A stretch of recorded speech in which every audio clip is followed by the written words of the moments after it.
And now back to Bond Girls Are Forever. In 1995, a new Bond walked into the media spotlight, Pierce Brosnan in GoldenEye. A new era of Bond was about to begin, and joining Pierce was a very different cast of Bond girls.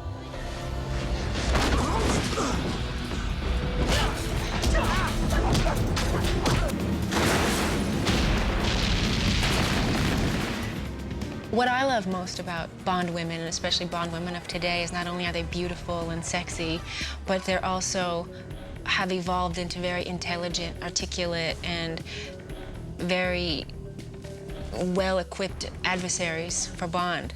You know, they're no longer sort of the window dressing, and as women have empowered themselves, the movies have changed with them. But don't stand there, get us out of here.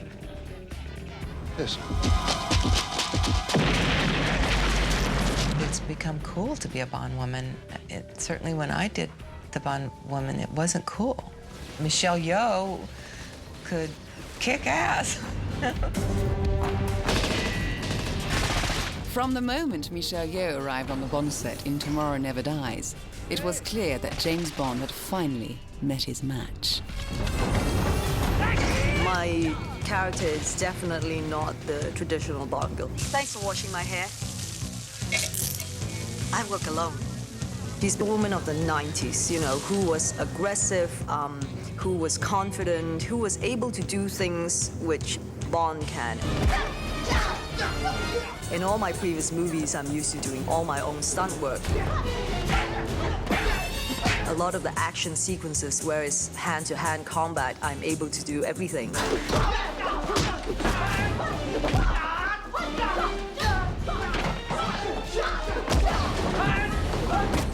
I think I'm most excited about that particular scene is because it's my own little fight sequence.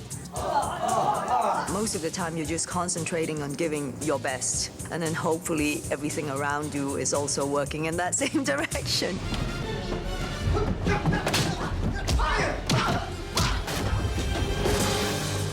The whole idea to me is that these are such incredible women that it's almost a role model for a future woman.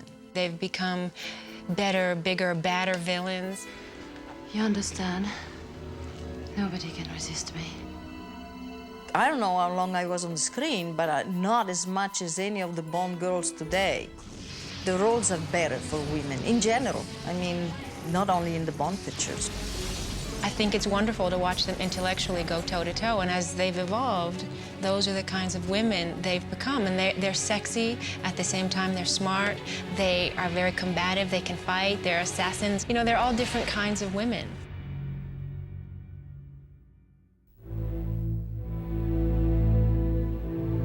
This is the home of the British Secret Service in London, MI6. A place where the unexpected can happen at almost any moment.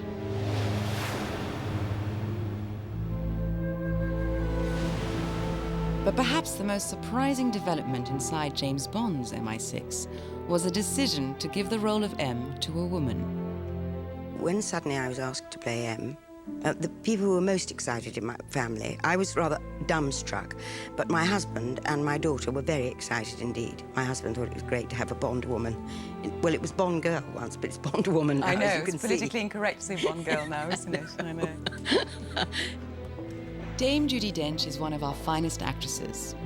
In 1995, she took over the role of James Bond's boss in GoldenEye. So they were very excited, and I was, but I was very aware of the responsibility of taking it on after a man.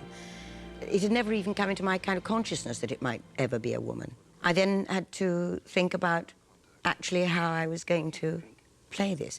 But it was wonderfully written, GoldenEye, wonderfully written. I mean, she asserted herself straight away over James Bond, and their relationship was very well mapped out in that. You don't like me, Bond. You don't like my methods. You think I'm an accountant. A bean counter, more interested in my numbers than your instincts. The thought had occurred to me. Good. Because I think you're a sexist, misogynist dinosaur. A relic of the Cold War.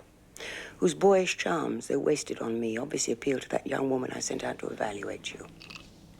Point taken. I think it was quite apparent that M and Bond tolerated each other, perhaps.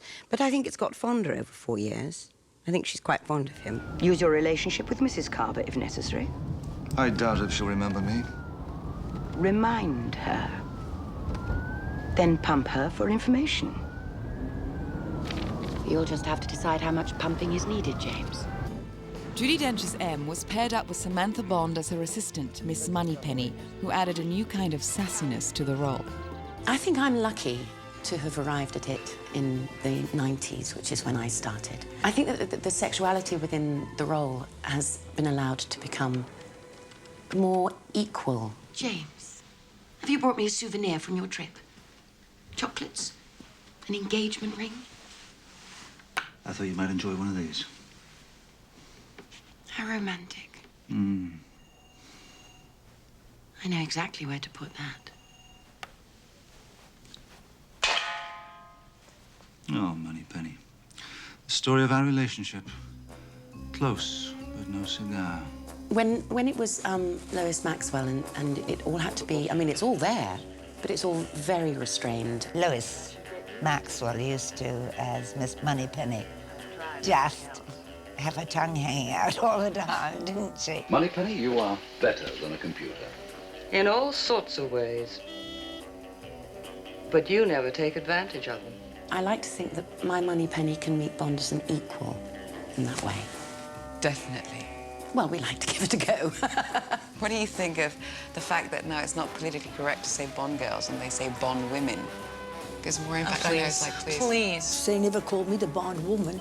He sounds very serious. Serious. The Bond is a Bond girl. The Bond girl. Being referred to as a Bond girl rather implies that you're a bimbo, and there were quite a lot of bimbos about who did fall flat on their backs the moment they saw Bond. Just settle for this little old lady here? Good choice. She's very sexyful. How do you kill 5 hours in Rio? Are you staying long in Beirut? When one is in Egypt, one should delve deeply into its treasures. The current films don't have the Bond girls like that. You don't get floozies sitting around swimming pools anymore. And they don't get spank on the bottom like they did in Sean Connery's. No, alas, they don't get spanked on the bottom. I think that's good that that age has passed. So how does it feel to be a Bond girl? Or a Bond woman? Oh, no. Keep it a Bond girl. Goodness. I don't want to be called... I think a Bond woman. I think a Bond girl's sexier, isn't it? Exciting bit, isn't it? Back at Pinewood Studios, I met another in the long line of Bond girls, Rosamund Pike. An Oxford graduate, she was starring opposite Pierce Brosnan in Die Another Day. And we talked about how she felt, stepping into the world of James Bond. When someone says, what are you doing? And you say, well, I'm the new Bond girl. I mean, their faces just light up. It's an immensely powerful thing. And I'm just starting to sort of realise that and appreciate it. What was the first Bond movie you saw? The first movie I probably saw all the way through was GoldenEye. You know, it was one of Pierce's. So I've sort of grown up with Pierce as my Bond. So to suddenly be his girl is quite exciting, if not hugely exciting. But I only pay them lip service.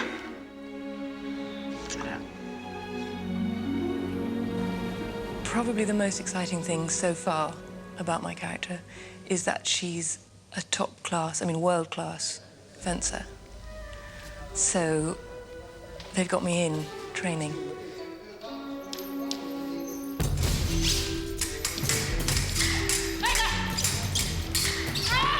I've done a role where I've had to learn to ride before, and now I get to learn to fence, you know, which is something a sport I've never done. But what a treat. It's really inspired me. You never know what's suddenly going to capture your imagination. And this sport, which is dangerous, sexy, fast, and elegant all in one, it's a winning combination. So how many weeks have you been training? About 3, I think, all in all. And you're loving it? Yeah, strangely. I mean, you know, I didn't know... You know, if you've never held a sword before, you don't know how you're going to take to it, do you? No, you've no idea. I mean, you know... And we're working with the most incredible guy who's called Bob Anderson, who's been an Olympic medalist himself, and he's done The Lord of the Rings most recently, and then, you know, right back to working with Errol Flynn, and so he's a sort of a real guru, really. I'm starting to realise that once Bond's entered your life, it doesn't really leave it. Would you say that's true? That is very true.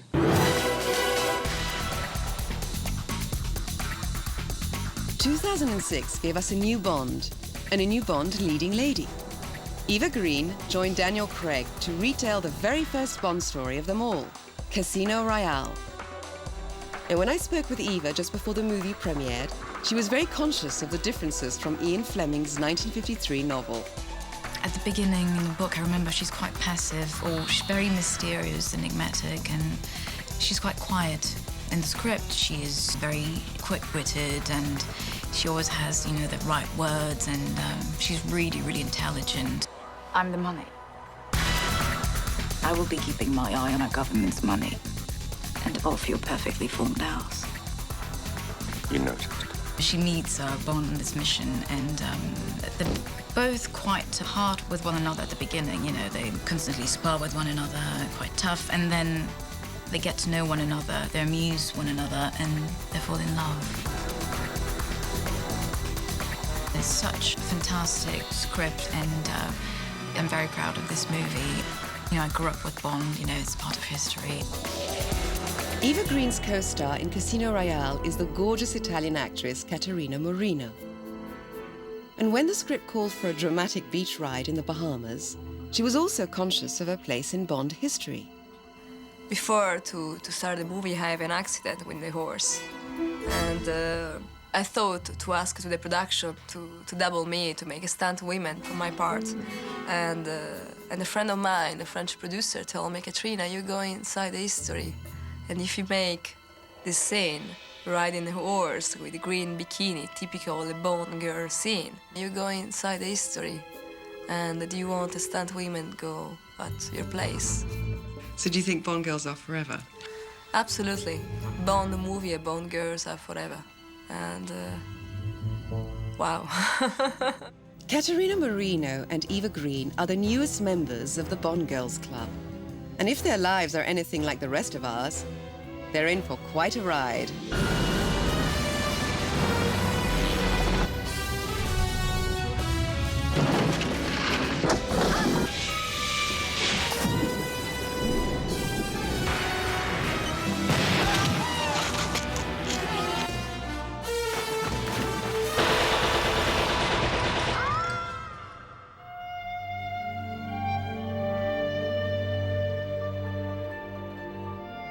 Even today, 2 decades after my time with Bond, I'm still recognized as a Bond girl. The global fame and exposure is incredible. I was on the cover of every magazine in Italy and then in France, and then it was like a boom. You couldn't have paid for it. If you say, okay, I want to invest $1 million in publicity for myself, you couldn't have done it. I mean, at the moment, you know, we can pretend we're just filming in England, but it's when the letters come, you know, coming from Australia and America, and you think, my God, you know, we're going global. It is the international calling card.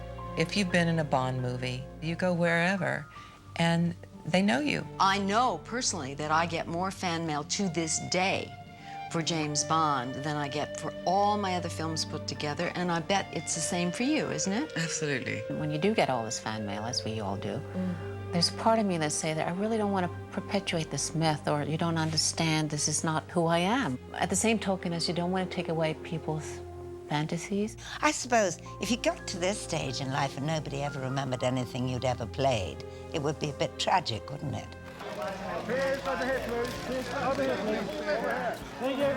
You know, it does feel like now that I'm a part of this amazing, you know, group of women, like being in a club, you know, and we were at the press conference here before the movie even started, and I met some of the previous Bond women, and right away you feel this camaraderie. You know, it's almost like being in a sorority. And there's only an elite few who have gotten to do it, you know, and I'm extremely proud and very honored, you know, to be a part of a very elite group of beautiful, sexy, talented, smart women. You know, I'm a member of a club now that you're a member of too, and it's a very sort of unique place to be. Yeah. And I didn't really realize how many people celebrate it. until I started getting all the fan mail and all the, you know, there's such a Bond culture. There's so many young boys all over the world. I was in the St. Regis Hotel, and there were a group of people having a meal, and this young boy kept looking, and I saw his father say, just go, just go. And he came up and he said, are you in the James Bond movie? And I said, yes, and he went, that's all he did. Then his father came up and led him away. That's so sweet. It was a great effect to have on a man. Yes, that's wonderful.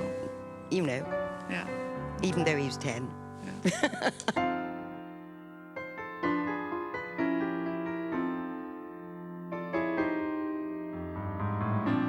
Nobody does it better. Makes me feel sad for the rest. Nobody does it half as good as you. Oh, baby, you're the best. I was in love. 21 movies, 87 amazing women, tens of millions of fans. For each of us who played a Bond girl, it was an unforgettable experience. And as the years go by, and we all get a little older, our images are still there, frozen in time, the way we were when 007 changed our lives. For the actresses, life goes on. But for Honey Rider, Pussy Galore, and all the rest, the movies celebrate a simple truth. Bond girls are forever.